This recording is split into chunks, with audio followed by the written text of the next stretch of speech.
Hi, my name is Wendy Bable. I'm the producer for Arts Discovery Programs here at People's Light and Theater.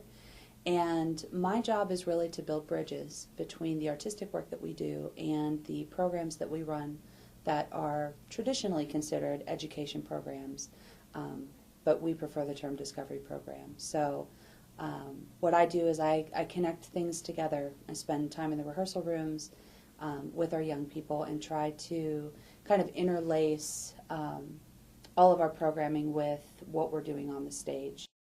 It is a grant that we received from the NEA to really re-inspire a nation of readers, and it is specifically targeting reluctant readers who maybe have reading challenges due to learning disabilities, or also maybe just it's not part of their family culture to be readers at home and independently outside of school. So anything that is inspiring students to pick up a book and engage in a story is something that I get really excited about. So our program here at the theater, we have several things going on, some of them performance-based, some of them kind of kinesthetic learning-based that we're doing in schools.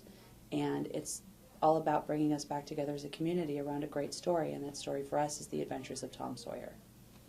This wouldn't be an opportunity for us to engage a community in reading without engaging a community all in the room together at the same time. And we have 3 events that are connected with Big Read that we are going to be reaching out to members of where we live that surround the theater and beyond. And the first one of those is the kickoff, which we had on January 15th.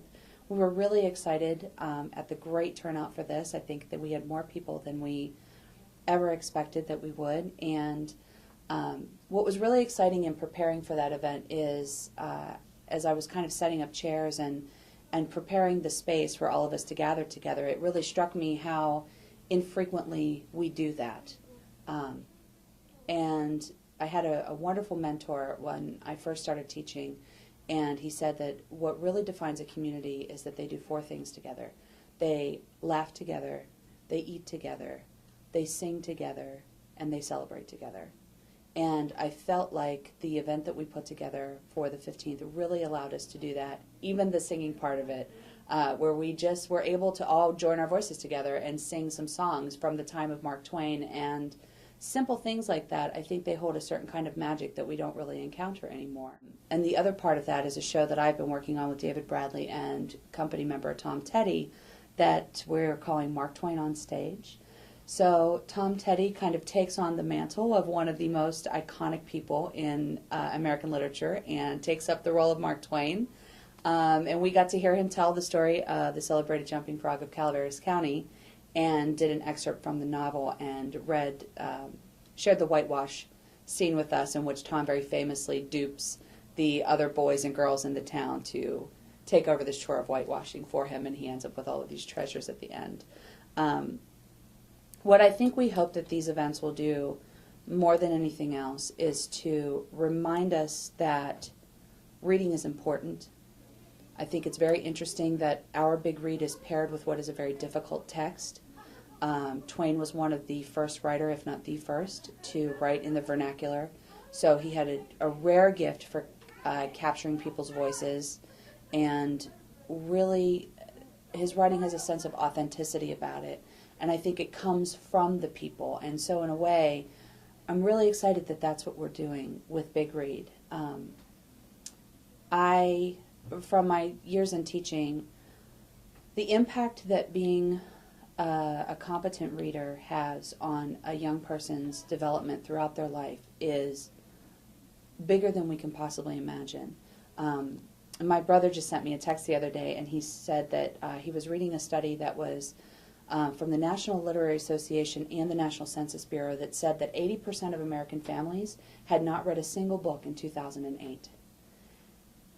And I found that completely alarming, not just because I've always been an avid reader and work in a field in which reading and stories are the lifeblood of what we do, but because the neural pathways that develop and the cognitive processes that develop when young people are being read to when they're small, as they develop a skill in reading, those pathways in their brain really determine their ability to process complex thinking for the rest of their lives.